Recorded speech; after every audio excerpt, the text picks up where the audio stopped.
বিসমিল্লাহির রহমানির রহিম। আসসালামু আলাইকুম। দীর্ঘদিন অসুস্থ থাকার পর আপনাদের সামনে কথা বলতে পারার জন্য আল্লাহর কাছে শুকরিয়া আদায় করছি।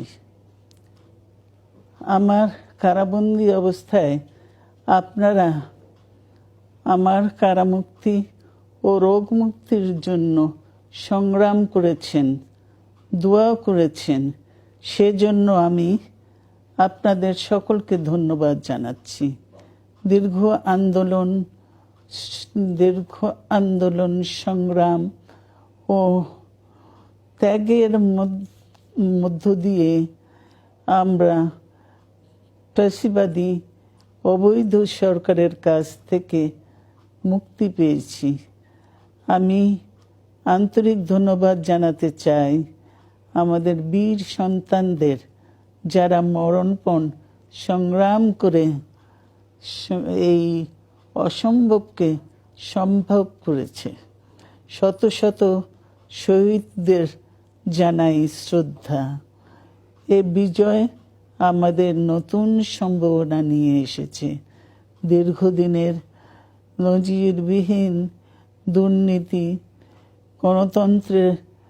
গণতন্ত্রের ধ্বংসের স্তূপের মধ্য থেকে আমাদের নির্মাণ করতে হবে এক সমৃদ্ধ বাংলাদেশ।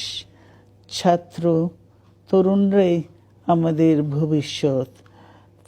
তরুণরা এই যে স্বপ্ন নিয়ে বুকের রক্ত ঢেলে দিয়েছে, সেই স্বপ্ন বাস্তবায়নে করতে মেধা, যোগ্যতা, জ্ঞান ভিত্তিক গণতান্ত্রিক বাংলাদেশ গড়ে তুলতে হবে।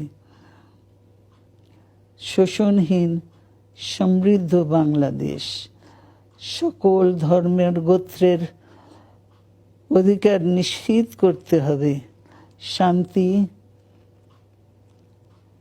প্রগতি আর সাম্যের ভিত্তিতে আধুনিক বাংলাদেশ নির্মাণে আসুন আমরা তরুণদের হাত শক্তিশালী করি।